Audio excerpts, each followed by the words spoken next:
students, welcome to my channel. Previous ক্লাসে আমরা অ্যাটমের মধ্যে যে সাব অ্যাটমিক পার্টিকেলগুলো আছে সেই সাব অ্যাটমিক পার্টিকেলগুলোর ডিসকভারি নিয়ে আলোচনা করেছি। এই সাব অ্যাটমিক পার্টিকেলগুলো ডিসকভার হয়ে যাওয়ার পর সায়েন্টিস্টরা অ্যাটমিক মডেল কেমন হবে তা নিয়ে বিভিন্ন ধরনের থিওরি ইনভেন্ট করেন এবং সেগুলোর ফার্দার মডিফিকেশনও হয়। অ্যাটমিক মডেল সম্পর্কিত গ্রহণযোগ্য যে মডেল প্রথম সাজেস্ট করেন তিনি হলেন sir Joseph John Thomson.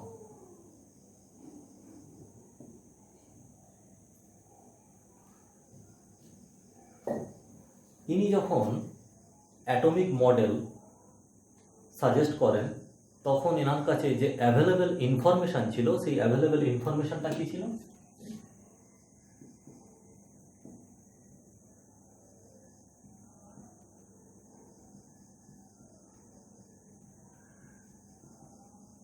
That atom have no net electric charge. অ্যাটমগুলো নিউট্রাল, এই ইনফরমেশনটা তার কাছে ছিল। So atom have no net electric charge.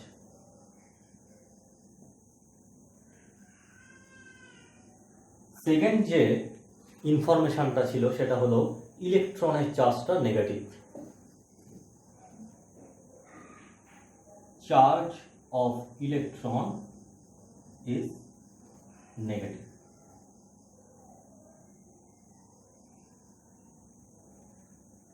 এই দুটো অ্যাভেলেবেল ইনফরমেশনকে কাজে লাগিয়ে থমসন অ্যাটমিক মডেল প্রথম সাজেস্ট করেন এবং তিনি যে অ্যাটমিক মডেল সাজেস্ট করেছিলেন তিনটে প্রবাবেল অ্যাটমিক মডেল তিনি সাজেস্ট করেছিলেন। এই তিনটে প্রবাবেল যে মডেল সেটাই হলো number 1, each negatively charge electron paired with positively charge particle. মানে অ্যাটমের মধ্যে যে নেগেটিভলি চার্জ পার্টিকেল ইলেকট্রন আছে সেই ইলেকট্রনগুলো পেয়ার করে আছে কার সঙ্গে? পজিটিভলি চার্জ পার্টিকেলের সঙ্গে পেয়ার করে আছে। এটি তিনি ফার্স্ট প্রবাবেল মডেলস। সেকেন্ড যে প্রবাবেল মডেল সেটাই হলো negatively charged electron orbited a central region of positive charge. এর অর্থ কি? যে অ্যাটমের মধ্যে একটা পজিটিভ চার্জ আছে, সেই পজিটিভ চার্জকে ঘিরে ইলেকট্রনগুলো অরবিটের মধ্যে রিভলভ করছে, অরবিটে ঘুরছে। এবং থার্ড যে probable model that is negatively charged electron occupied a region of speech that was the uniformly positive charge particle. মানে গোটা অ্যাটমটাই হলো একটা পজিটিভ চার্জ, সেই পজিটিভ চার্জের মধ্যে কিছুটা স্পেস ইলেকট্রন মানে negative charge particle electron occupy করে আছে। এই তিনটে প্রবাবেল মডেলসের মধ্যে থমসন এই 3 নম্বর মডেলটাকে প্রাধান্য দেন। থমসনের এই মডেলকে বলা হয় প্লাম পুডিং মডেল।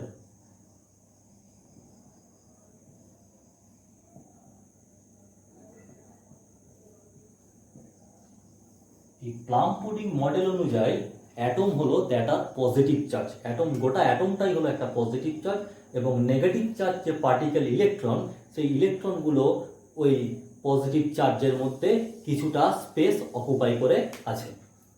সো এটা যদি একটা হোল অ্যাটম হয় এই পুরো অ্যাটমটাই কিন্তু কি দ্যাট আর পজিটিভ এবং নেগেটিভ চার্জ যে পার্টিকেল আছে ইলেকট্রন সেই ইলেকট্রনটা এই পজিটিভ চার্জের মধ্যে কিছুটা স্পেস অকুপাই করে আছে। এবং এটা দেখতে অনেকটা ডেজার্টের মতো, একটা মিষ্টি ফল তরমুজের মতো দেখতে। তরমুজের লাল অংশটা হলো পজিটিভ চার্জ এবং তরমুজের যে বীজগুলো সেই বীজগুলো হলো negative charge electron. So that are electron, negative charge electron. এই প্লাম কথাটার অর্থ হলো সিডস। সেই কারণে থমসনের এই মডেলকে বলা হয় প্লাম পুডিং মডেল। এখানে এক ইন্টারেস্টিং ঘটনা আছে। থমসন যে তিনটে প্রবাবেল অ্যাটমিক মডেল দিয়েছিলেন তার মধ্যে এই 2 নম্বর যে মডেলটা আছে এই মডেলটাকে ধরে নিয়ে থমসনেরই এক ছাত্র আর্নস্ট রাদারফোর্ড এবং তার 2 স্টুডেন্ট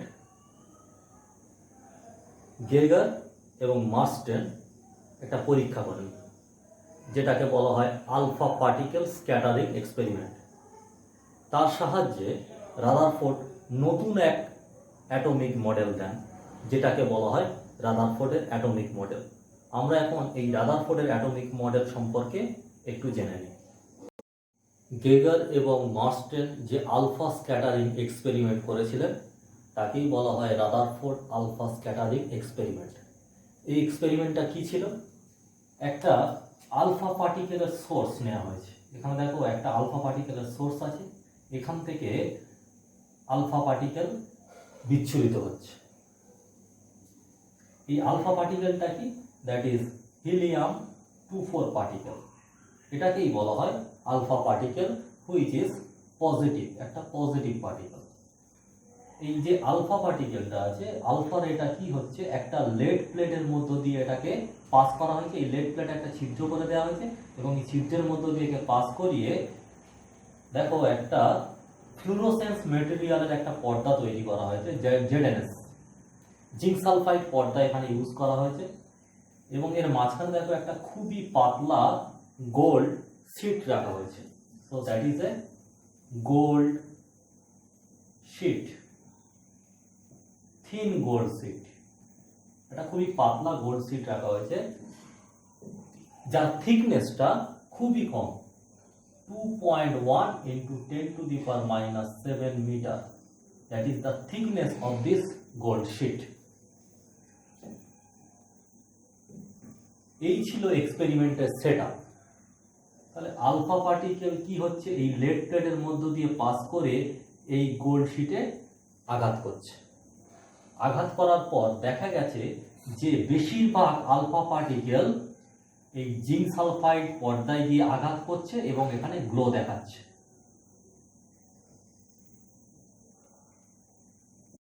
খুব অল্প সংখ্যক আলফা পার্টিকেল 0.14%। এটার অর্থ হচ্ছে একটা alpha particle out of 10,000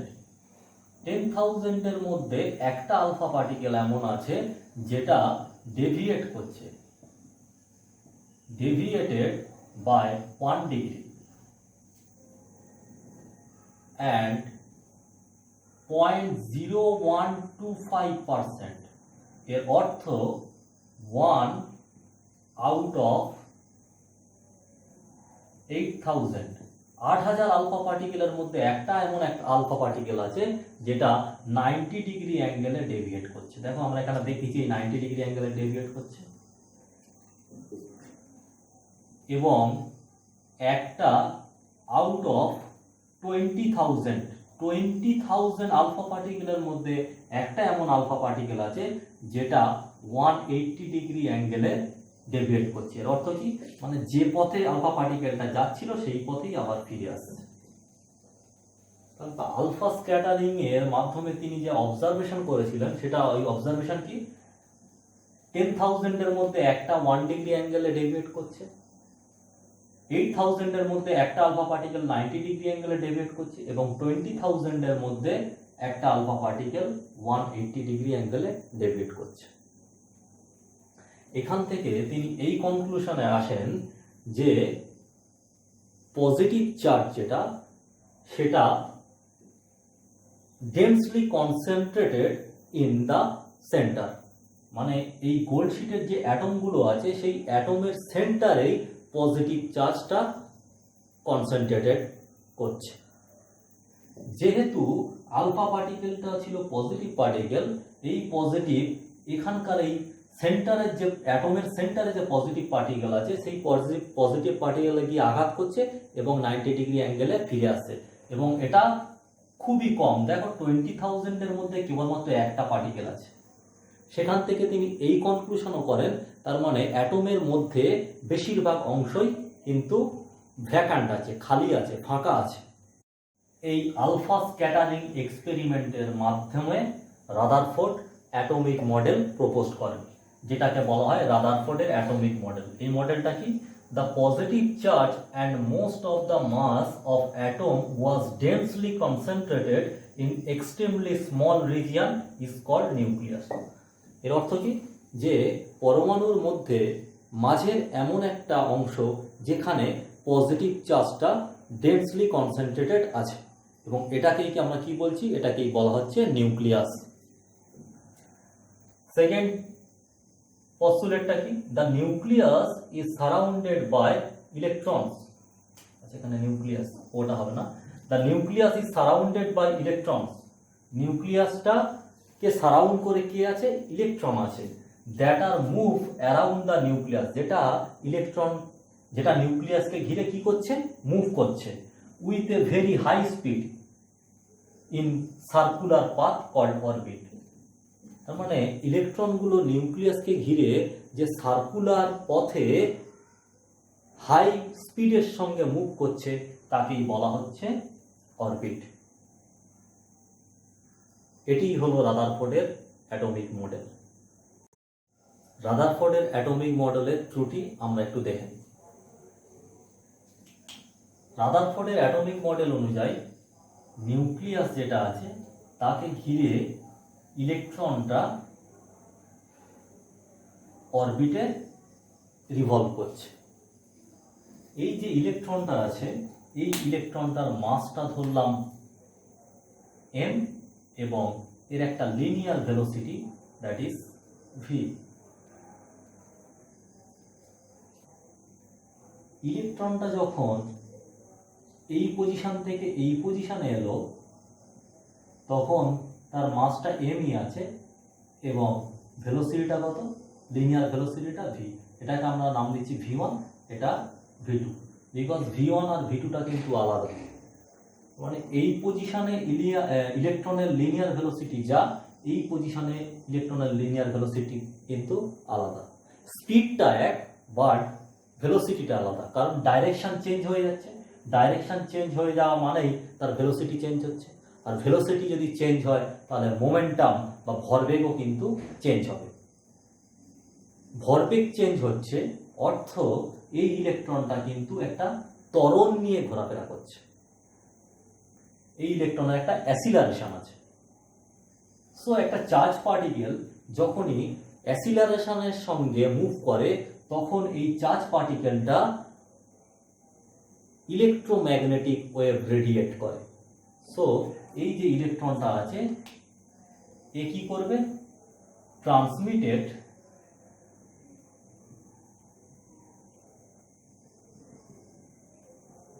electromagnetic wave. তার মানে এই ইলেকট্রনটা কি করছে? এনার্জি ছেড়ে দিচ্ছে, এনার্জি রিলিজ করছে। যদি এই ইলেকট্রনটা এনার্জি রিলিজ করে তাহলে কিন্তু এর এনার্জিটা আস্তে আস্তে কমতে থাকবে, এবং যখনই ইলেকট্রনের এনার্জিটা আস্তে আস্তে কমতে থাকবে তখনই কিন্তু ইলেকট্রনটা আস্তে আস্তে এসে এই নিউক্লিয়াসের ওপরে পড়ে যাবে। ফলে কি হবে? অ্যাটমের যে স্টেবিলিটিটা, সেই স্টেবিলিটিটা কিন্তু নষ্ট হয়ে যাবে। সো স্টেবিলিটিটা কিন্তু তখন থাকছে না। কার থাকছে না? অ্যাটমের স্টেবিলিটিটা আর থাকছে না। এটাই হলো রাদারফোর্ডের অ্যাটমিক মডেলের ত্রুটি। এই ত্রুটি সংশোধন করেন সায়েন্টিস্ট নিলস বোর, এবং তিনি নতুন একটা অ্যাটমিক মডেল সাজেস্ট করেন যেটাকে বলা হয় বোরের অ্যাটমিক মডেল। আমরা এখন এই বোরের অ্যাটমিক মডেল সম্পর্কে জানব। রাদারফোর্ডের অ্যাটমিক মডেলের ত্রুটি সংশোধন করে বোর যে অ্যাটমিক মডেল সাজেস্ট করেন তাকে বলা হয় বোরস পস্তুলেট। সো আমরা এখন এই বোর পস্তুলেটের সম্পর্কে জানব।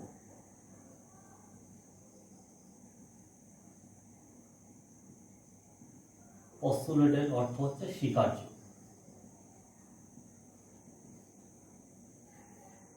নাম্বার 1, নিলস বোর বললেন যে ইলেকট্রনগুলো যে বিভিন্ন অরবিটে ঘোরাফেরা করছে, এই ইলেকট্রনগুলোর অরবিটটা কিন্তু ফিক্সড, নির্দিষ্ট। মানে ইলেকট্রনটা যে কোনো অরবিটে কিন্তু ঘোরাফেরা করতে পারে না। এই যে একটা ইলেকট্রন যে নির্দিষ্ট অরবিটে ঘুরছে তাকেই বলা হয় স্টেশনারি অরবিট। এই স্টেশনারি অরবিটে যখন ইলেকট্রনগুলো রিভলভ করে তখন তারা কোনো প্রকার শক্তি গ্রহণও করতে পারে না, আবার বর্জনও করতে পারে না। So electrons revolve in a fixed stable orbit called stationary orbit.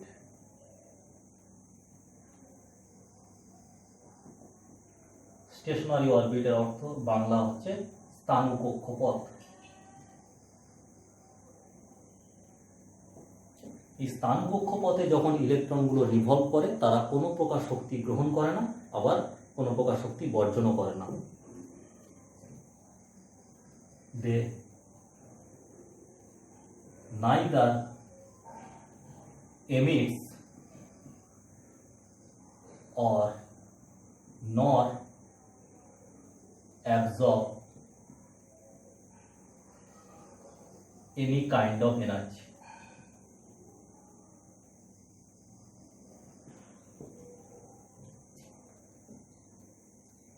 ইলেকট্রনগুলো যদি কোনো প্রকার শক্তি গ্রহণ বা বর্জন না করে তাহলে কিন্তু পরমাণুর স্থায়িত্বটা নষ্ট হচ্ছে না।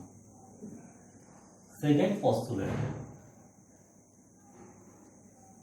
ইলেকট্রনগুলো যখন এই স্টেশনারি অরবিটে ঘুরছে তখন ইলেকট্রনগুলোর যে angular momentum which is denoted by L is angular momentum, মানে কৌণিক ভরবেগ। ইলেকট্রনগুলোর যে কৌণিক ভরবেগ that is h/2 pi into n, where n is any integer, any positive integer, n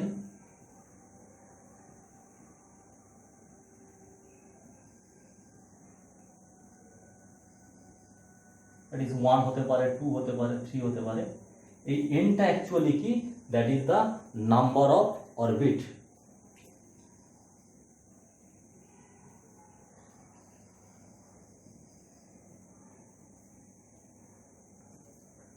তাহলে ইলেকট্রনগুলো যখন স্টেশনারি অরবিটে ঘুরছে তখন তাদের কৌণিক যে ভরবেগটা সেটা h/2 পায়ের সরল গুণিতক হয়। এই এইচটাকে বলা হয় প্ল্যাঙ্ক কনস্ট্যান্ট।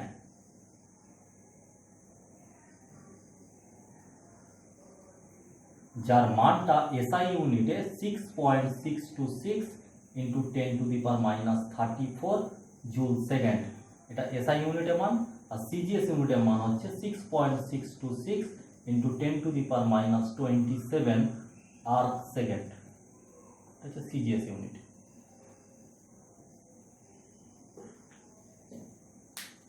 দেখো নিউক্লিয়াসকে ঘিরে ইলেকট্রনগুলো রিভলভ করছে।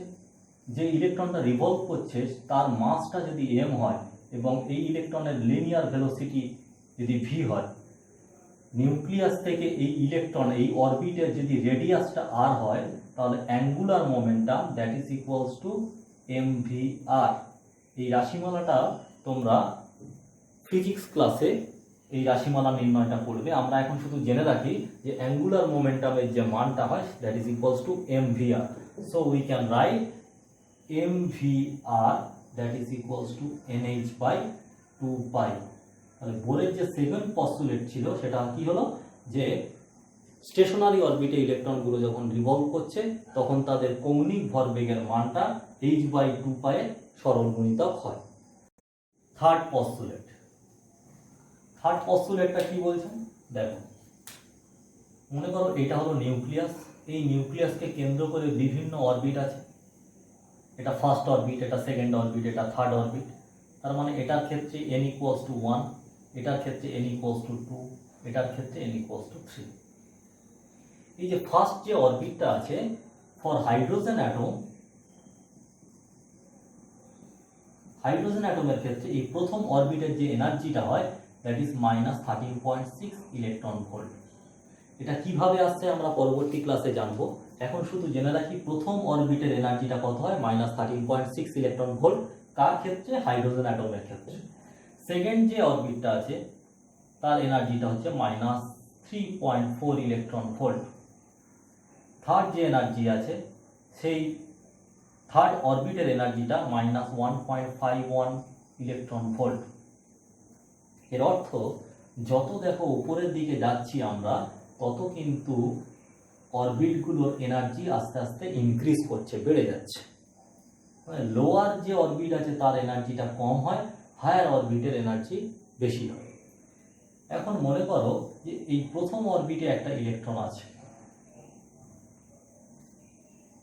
এই অরবিটের এনার্জি ছিল -13.6 ইলেকট্রন ভোল্ট। সো এই ইলেকট্রনেরও এনার্জি কিন্তু -13.6 ইলেকট্রন ভোল্ট হবে। এর অর্থ ইলেকট্রনটা যে অরবিটে ঘুরছে সেই অরবিটের এনার্জি যা হবে ইলেকট্রনের এনার্জি কিন্তু তাই হবে। সো এই ইলেকট্রনের এনার্জি -13.6 ইলেকট্রন ভোল্ট। এখন মনে করো এই ইলেকট্রনটার ইচ্ছা হলো এই যে 3 নম্বর অরবিটে যাবে,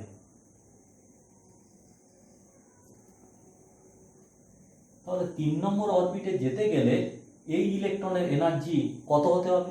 এই -1.51 ইলেকট্রন ভোল্ট হতে হবে। তার মানে এই ইলেকট্রনের এনার্জি তখন বাড়াতে হবে। কিভাবে বাড়াবে ইলেকট্রনটা তার এনার্জি? তখন এ কি করবে? এনার্জি অ্যাবজর্ব করবে।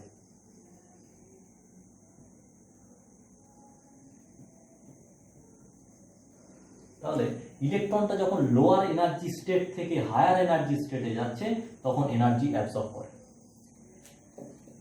এবার মনে করো একটা ইলেকট্রন এই 2 নম্বর অরবিটে আছে, তাহলে এই ইলেকট্রনের এনার্জিটা কত? -13.4 ইলেকট্রন ভোল্ট। এর ইচ্ছা হলো এ ফার্স্ট অরবিটে আসবে, ফার্স্ট অরবিটের এনার্জি কত? -13.6 ইলেকট্রন ভোল্ট। সো এই ইলেকট্রনের এনার্জি এখন কত হতে হবে? -13.6 ইলেকট্রন ভোল্ট। তার মানে এনার্জি একে কমাতে হবে।